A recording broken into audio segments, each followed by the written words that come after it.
Hey, everyone. Thanks for joining us again here for our 10th episode of Take Five with Frank. Today, we've got our guest this evening, Senator Joe Pennacchio, Legislative District 26.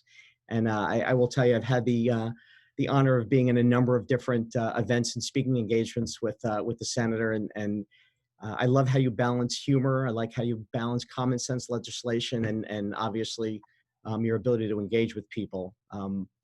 I know we're all looking forward to hearing from you this evening, Senator. I thought I'd read a little introduction and then you can introduce yourself. And we have a boatload of questions that have come in the last few days. Senator Pennacchio was elected to the New Jersey Senate on January 8th, 2008. Prior to serving in the Senate, Joe Pennacchio was Morris County freeholder and served in the New Jersey State Assembly from 2000 to 2008. He has served the 26th district for the last 20 years, including the 5th district town of West Milford. In New Jersey State Senate, Senator Pennacchio serves on the Economic Growth Committee and the Military and Veterans Affairs Committee. Senator Pennacchio has been selected also by Donald Trump to serve as New Jersey co-chair to his reelection campaign. Senator and his wife, Diane, live in Rockaway Township. Senator, thank you so much for joining us today. I appreciate it. Everything you said was correct, except we moved from Rockaway Township, New Jersey. Oh, okay. Well, that's good. Things are moving around. That's great.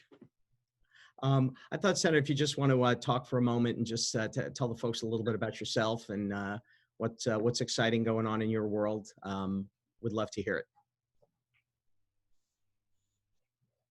Sure. Well, I'm a transplanted New Yorker. I was trained as a dentist. I graduated at NYU, class of '79. Very shortly after I wanted to come out to New Jersey. I had some relatives that Parsippany, as a matter of fact. Uncle Ralph was a gynecologist, OBGYN, and I was sort of impressed with the area and the people surrounding that area, and I just fell in love with it. So Diane and I have been here for over 40 years. I had always had an interest in politics growing up. I was a great admirer of John Kennedy, Bobby Kennedy, his brother. You have to understand, if you grow up in New York and Brooklyn, you got to be a Democrat. You got to root for Democrats. Otherwise, you're not rooting for anybody at all. But I was also a fan of Richard Nixon, and I just like some of the conservative views. Of course, then I got very upset with Jimmy Carter, the great malaise, and I saw that politics can actually change things like that when Ronald Reagan came along, and I was converted. I always had the bug inside me for public service. I admired people like that. I admired people like John Kennedy and people flocking to Bobby Kennedy. And it showed that type of leadership where people, they could lead people, to where they really don't want to go, if it's in the public good and if it's in their best interest. And I was lucky enough, after a number of years, my practices were going well. I had two great partners, and I decided to jump into the foray, first as a volunteer, and then initially I was elected onto the freeholder board, I think in 1999. And then the rest from there is Pennacchio history. No, I appreciate being a transplanted New Yorker, and you're right, being a Republican growing up like I did in Queens, New York, and being a Yankee fan, not good. So I got hit from a number of different Yankee fan, not bad. Yeah, in Queens in the late 60s, that didn't go over very well. You didn't have a lot to talk about. We had a lot of questions come in, Senator, and I thought I'd just sort of jump into it. And this is something that's come up with a number of people, because obviously your job, you walk the comfortable line between being a legislator and clearly you've got your own practice and your own private life. So a bunch of people have asked about the last 3 months. What has it been like for you to balance your professional and your senatorial duties with the current challenges that you and your constituents are facing? Well, the professional duties, that was easy because I retired from dentistry 5 years ago. But I have to tell you, the office has been so busy, probably busier than I've ever been. And you wouldn't think of it because the state is shut down, but there's been so many issues, especially with unemployment. Small business is not open. You go into the office and that phone is constantly ringing. And today I got a phone call from a friend of mine. He goes, Joe, I know they're not in your district, but would you mind taking this call because this person's tried since March to get their unemployment insurance benefits? And I said, first of all, my district sees no boundaries when it comes to constituent service. So of course they were able to call and hopefully we get them on the road, to getting them their benefits. No, that's, and you know what, I'll go back to the couple of times that I see you speak. Doesn't matter to you. Question that comes in, even when it's not related to politics, you're gracious with your time. And I think you reach out, you answer everybody's questions. And it's one of the reasons I like to watch people like you run, because you're right. It's about the people. It's always been about the people. And if you serve the people, they'll serve you well. So that, I'm glad you said that. And I want to run right to a point that you made about unemployment. We've got a number of questions just about that. I think we've seen a very long waiting list. We've seen a lot of frustration. Clearly, New Jersey and the country was not able to handle this from a technology standpoint, but people still need to put food on their table. How has your office been handling, this influx of questions and issues, particularly related to unemployment and their ability to put, again, put food on their table and clothes on their back? Well, I wish my office could actually process the claims, but we can't.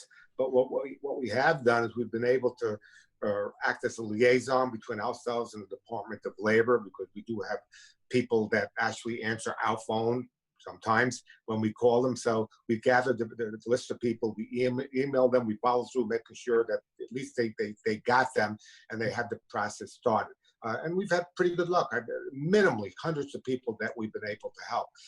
But this state has a problem. We've been shut down now for 100 days. Um, you know, there's always the excuse that when something doesn't work in the States, it's because the computers are outdated. Now, it's funny. The only time computers are never outdated is when they have to collect our tax dollars. But anytime they have to give us a benefit back, you just can't do it because the computers are outdated. That, and they said they had staffing troubles, which I could understand because 1.2, 1.3 million people in New Jersey now are unemployed. But we made suggestions. Senator Doherty had a great suggestion. Said all these state workers that are being paid right now, not even furloughed, they're being paid for sitting home and doing nothing. It should not take them very long to retrain them to help process some of these claims. And of course, those fell off on deaf ears. We're almost caught up on the backlog. There's other issues that are concerned as far as the federal government and the CARES Act gave these people an extra $600 a month. We can argue the benefits of that, whether it was right or wrong, but regardless, that's the law now. And the Department of Labor, up until a few weeks ago, didn't even know that people, especially in my district, were having trouble collecting that $600 because it's got to go through them. So we're still working hard, and we're just telling people, please have a little patience. That money is yours, and eventually you will get it. No, I agree. And the point that you made about, taking these workers and trying to repurpose them, just about everybody on this call has worked in the private sector or continues to work in the private sector. And, my son himself just got a new job, and then the COVID crisis hit. His engineering firm retooled everything they were doing to provide for the crisis, not just what was happening to them, but what was happening with people around them. So the ability for the private sector to adjust on a dime and be able to go through and say, okay, this is the job ahead. The path has changed. Let's adjust to the change. It bothers me that government just doesn't get that and they're not able to provide for it. So I agree with you. It's frustrating. Government is a bureaucracy, and this is the way a bureaucracy works. Free thinking is not encouraged and not allowed. The only thing a bureaucrat has to do is just subordinate himself to the level above him. Just answer to the boss man. So if you got to think out of the box, it ain't going to happen unless the boss man tells you to do something. But then his boss man has got to tell him to do something. So that's why bureaucracy, eventually there's sort of a paralysis of government that happens, which you can see happen in the Department of Health, besides the Department of Labor. And everybody looks at each other and say, all right, well, what do we do now? Where do we take direction? CDC, the NIH, the WHO, and meanwhile, if you listen to them, they don't know what they're talking about. Fauci says wear masks, don't wear masks. Fauci says communicable, not communicable. It boggles the mind, and yet we're especially with the pandemic, the last 3 months, we're basing a lot of decisions. They're basing a lot of decisions, not on common sense, but on making sure that they can hide behind the skirts of these national health institutes and worldwide health institutes, of which, by the way, the WHO is extremely corrupt. Yeah. This one is actually, this question just came in. It's something very recently, sir, that I know you've been involved in. There's a movement underway in Parsippany to remove a statue of Christopher Columbus. As an Italian-American, as well as a Republican legislator, can you tell us how you feel about this movement and what exactly you're doing about it? Well, first of all, Christopher Columbus was a great explorer. If you take a look, he actually opened not only the geographical areas between Europe and the New World, but he opened up the New World from the Old World. We've never been the same. So for the last 400 plus years, we changed because we pivoted since the day that Christopher landed on these shores. Mhm. People want to rewrite history. There's a lot of anarchy going on right now. They actually defaced the statue of Lincoln in Massachusetts. They tried to harm and break the statue of Winston Churchill in England. The 54 Massachusetts, which was an all-black volunteer regiment in the Civil War, they defaced that in Washington. So anarchy is running amok. As an Italian American, I'm very proud of the symbol that Columbus stands for, the accomplishments that we did. And those accomplishments did not come free. We helped build this country, and there were Italian Americans that fought and died for this country, along with every other race and nationality. So we should all take pride in each and every single one of our accomplishments, but not at the expense of somebody else. Yeah, I agree. I agree.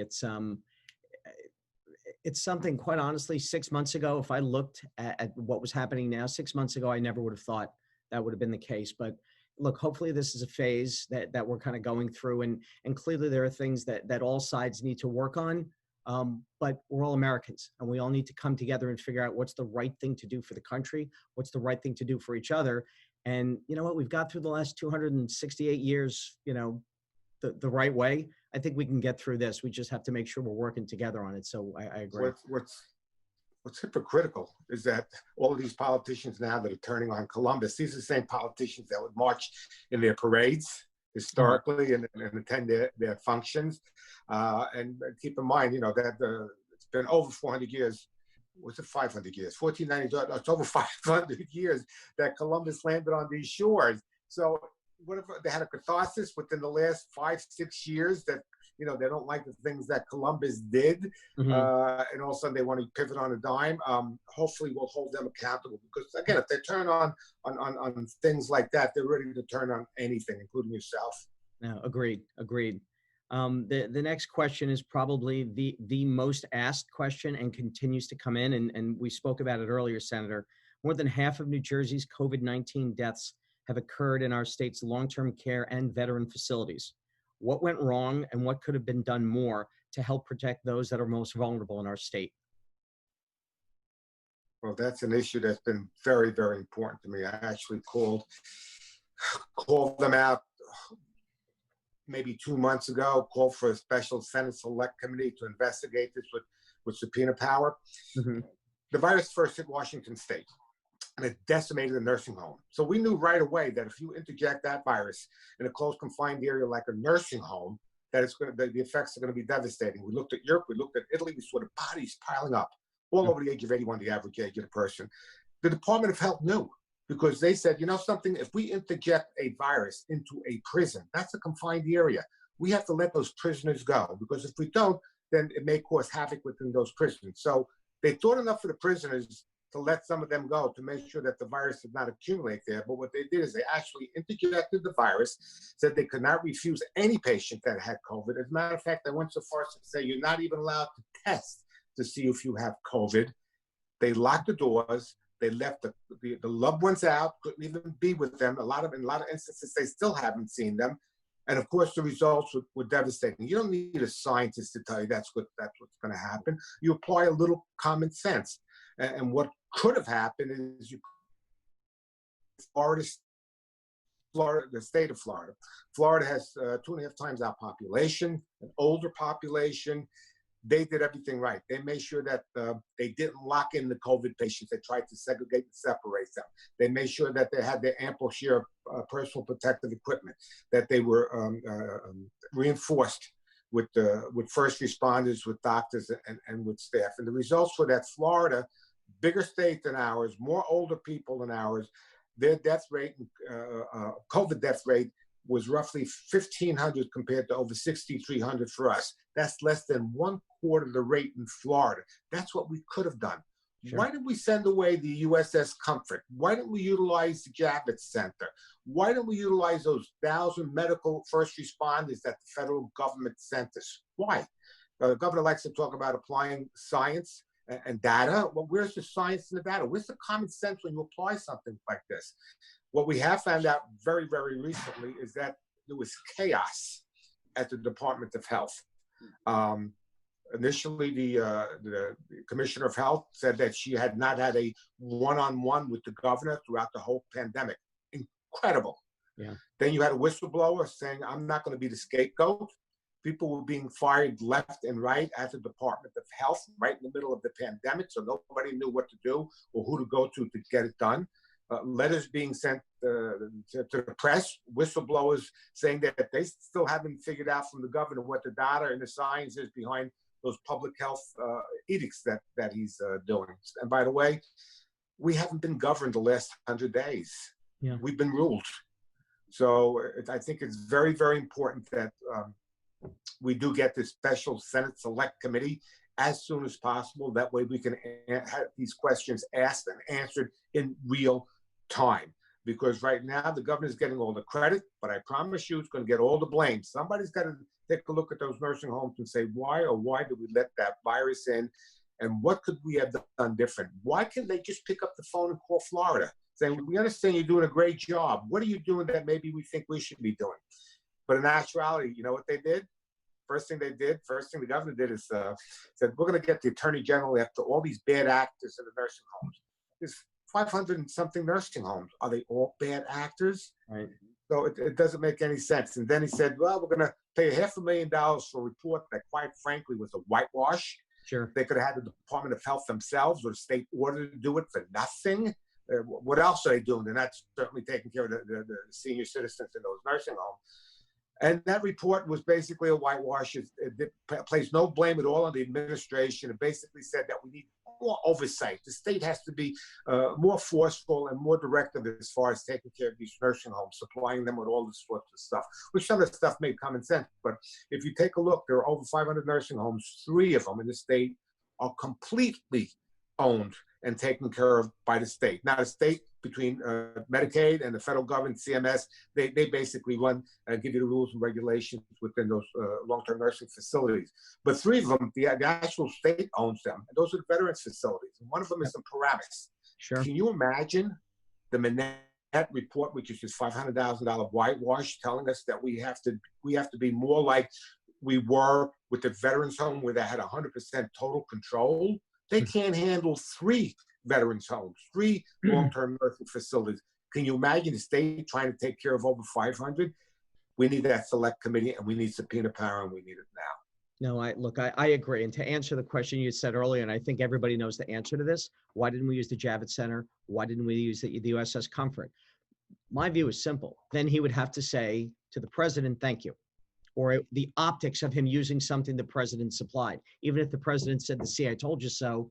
You know what? When people are dying, I think you put egos aside. I think you put feelings aside and you figure out how you protect the people you were elected to serve.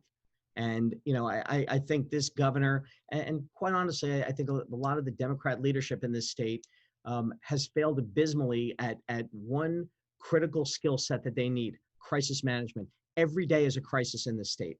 You need to figure out how to handle it, what to do, surround yourself with the right people, and be transparent about it. You and I talked about something earlier, Senator, where we're in New Jersey. If you own up and say, you know what, guys, we're in this together. I was down path A, we're going to go down path B, and we'll figure out what happened and we'll do it together. All of a sudden, and you know, Roger made this view, it's one of these things. Everybody's blaming each other. And instead of just addressing the issue head on, and then figuring out how to clean it up later. I think it's a terrible issue of crisis management and a blame game. So I agree with you. And I hope if you're one of the people spearheading this, I hate to say it, heads have to roll. So this never, ever happens again. 62% of the deaths in New Jersey were in these long-term care facilities, and that's got to be addressed. And it's worse than that.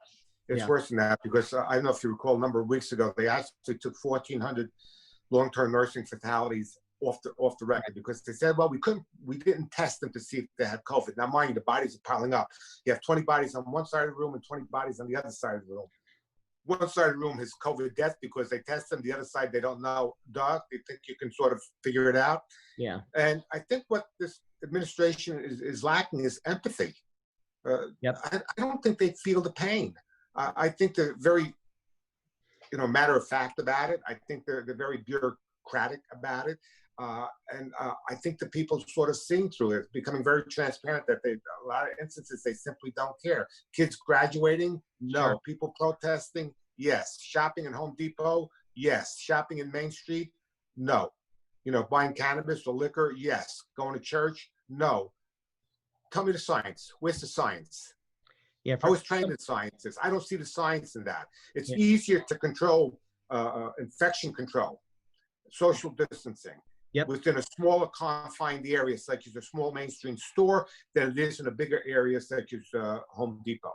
So again, that doesn't make any sense. And you can socially distance in a church. Why not? Sure. They had plans in place. Certainly, in the parishes around where I live, they had plans in place before Home Depot had theirs in place, and they were good plans and they were better plans and they're ready to go, and they just don't have. They get no response. And I heard they're opening up some churches now to have 40 people in them. These are churches that hold 800 people, 40, 50. So it's ridiculous. But we can have a 2-hour, frankly speaking, take 5 and talk about this. The other question has to do with the second phase of what's going on here as we move toward recovery stage in the crisis, Senator. What is the state legislature looking to accomplish to help New Jerseyans get back on their feet and back to normal as quickly as possible? Well, I wish the legislature could do more. If I go back to the Senate Select Committee. If you had the Senate Select Committee, we could have a critical voice in unison with subpoena power. We can flesh them out. You see what happens with this governor. He marches one day, and people, including people from his own party, complain the next day, and the day after that, he starts to open things up.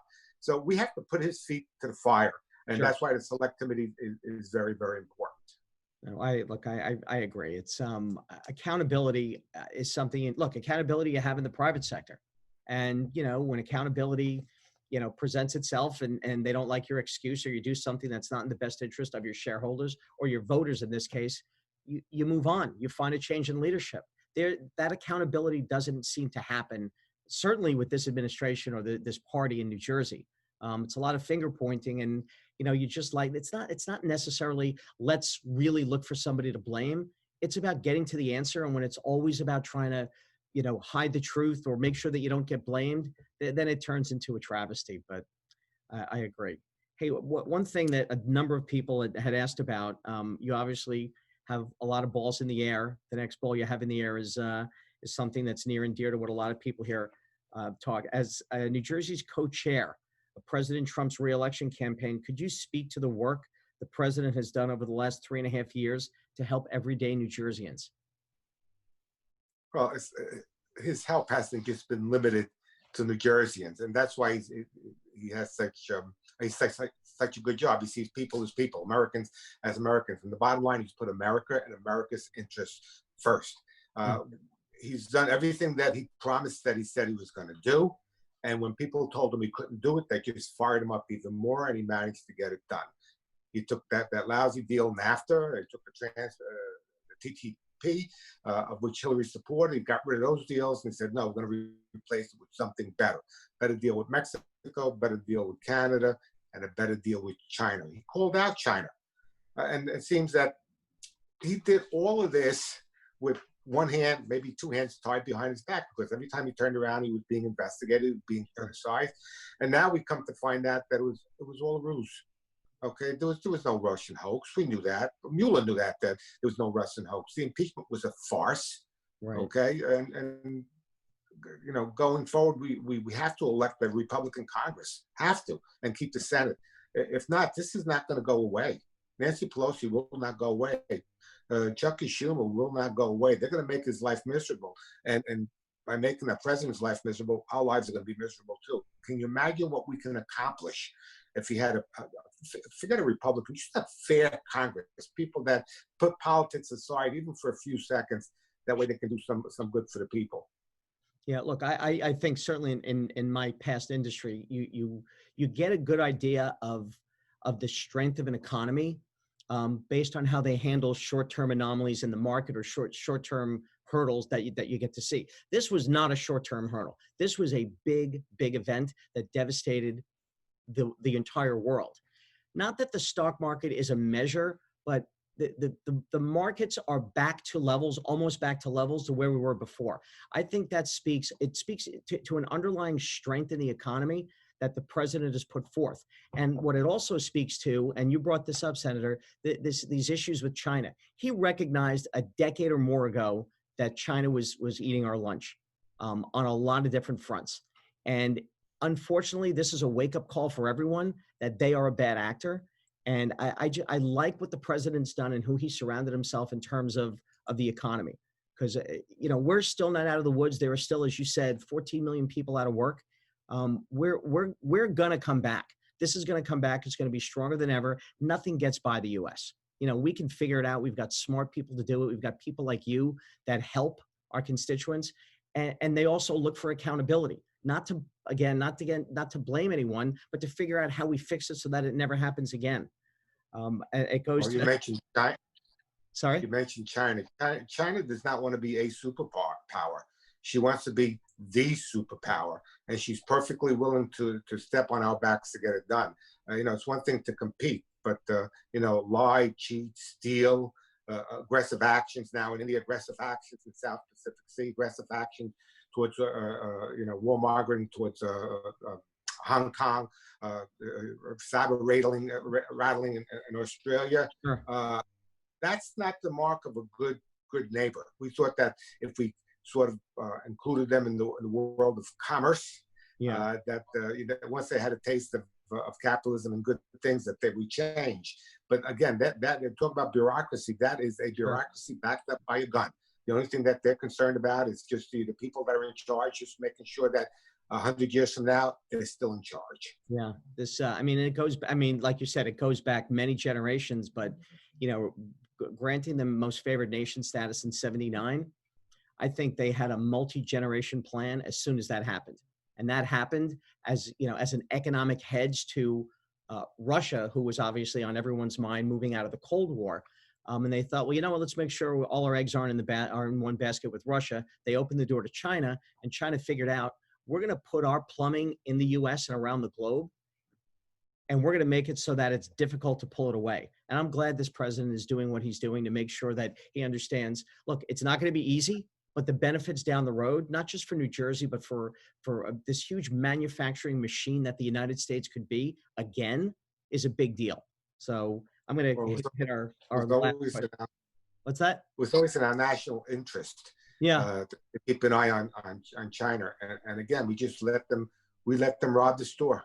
They looted us, okay. And some of the past administrations, Republicans and Democrats, they opened the door. They didn't have to break down the glass door to be looted. They opened the door, and a lot of them sold us out. So you got to be very, very wary of China and keep an eye on them. No, I agree. If you're not ruling the White House with an iron fist and a velvet glove, you're not doing the right job. I think this guy he's extended his hands multiple times, and you see with North Korea, you know what? He took somebody that I think even 3 years ago you would have thought, you know what, these guys are going to be trouble for a long time. We're not out of the woods yet.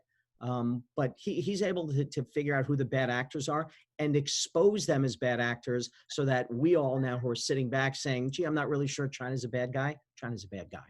I'm going to hit the last question here. President Trump's critics have chided him for his handling of the coronavirus pandemic and other recent events. What are your thoughts on the way he handles these challenges? Well, first of all, he got his information from the esteemed Dr. Fauci and Dr. Burke, the WHO, the CDC, the NIH.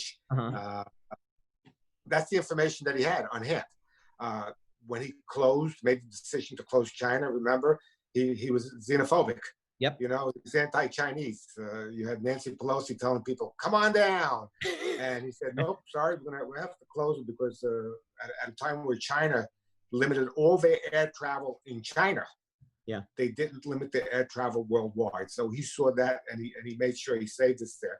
Took a little longer time to realize that that virus was going to be transported to us, unfortunately, to New York and New Jersey from Europe, especially from Italy, because there's a big Chinese presence there. But once he realized that, he shut that down, and then people sort of came on board. But again, keep in mind, the information that he gets is from the CDC, Fauci, and all that. And he started to realize, especially with the WHO, they're not good players. They're liars. Sure. They are corrupt. So, and we're basing our decisions on that. Initially, think of this. And this is where Murphy gets to hide behind the skirts of those national health institutes. We were supposed to flatten the curve. That was the whole idea of isolation. What does flattening the curve mean?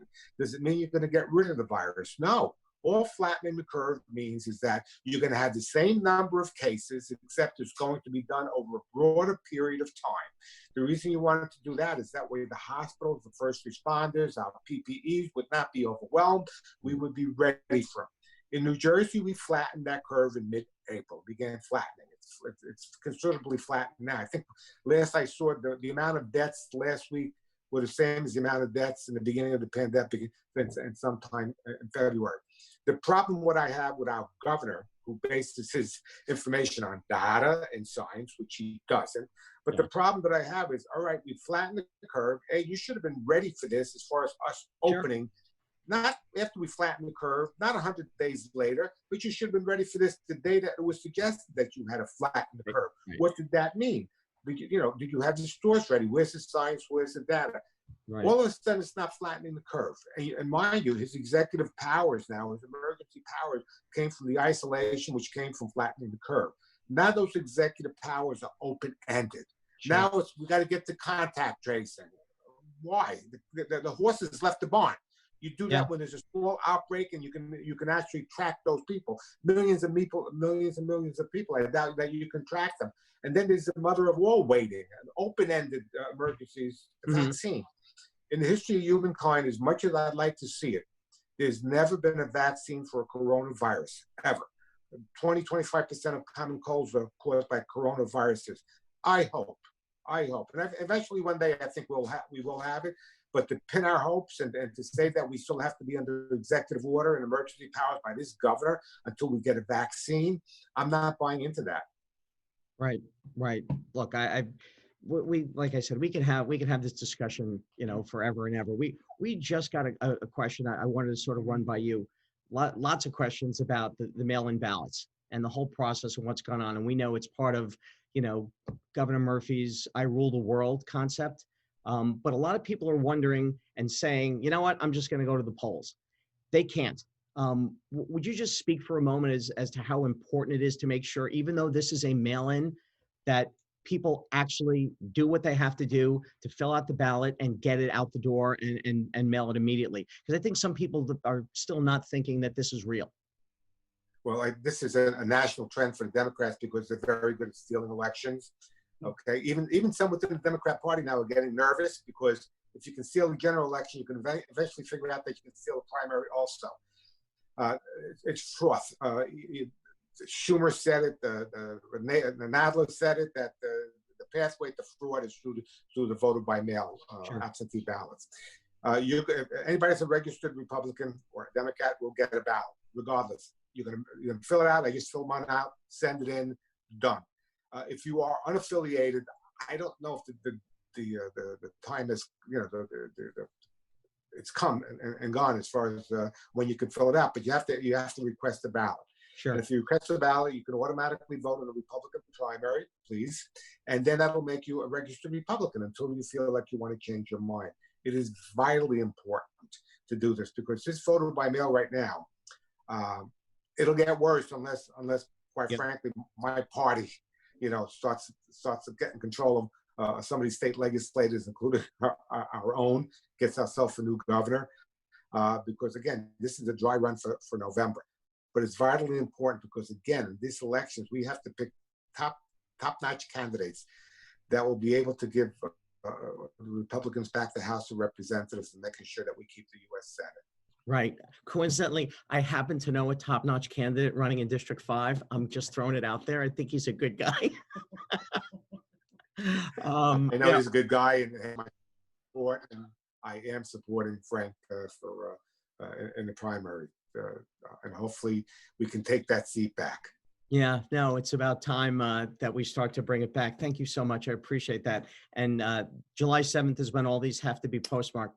Senator Pennacchio, this was great. You covered a ton of topics articulately and fun, and you answered everyone's questions. We're already getting emails about how people can get in touch with you. Is there an email address or a personal cell phone that, no, is there an email address that people can I, could grab you on? I'll give you my personal number, but how about we start with the office number first? Good idea. 973. I know they're all asking for unemployment insurance. I know why they're calling. Uh-huh. 973-227-4012. Okay, please don't shoot the messenger. We're doing the best we can. We're acting as liaisons. We're actually doing a good job. We Yeah. have your best interests in mind. We always ask you or us to follow up to make sure that those benefits, your hard-earned benefits, are gotten. Great, great. Senator, thank you so much for your You got time. that? Really Good night. appreciate it. I look forward to seeing you again real soon. Thank you again. Anytime. Appreciate it. Anytime. Stay safe, guys. Bye. Thank you. Bye, everyone.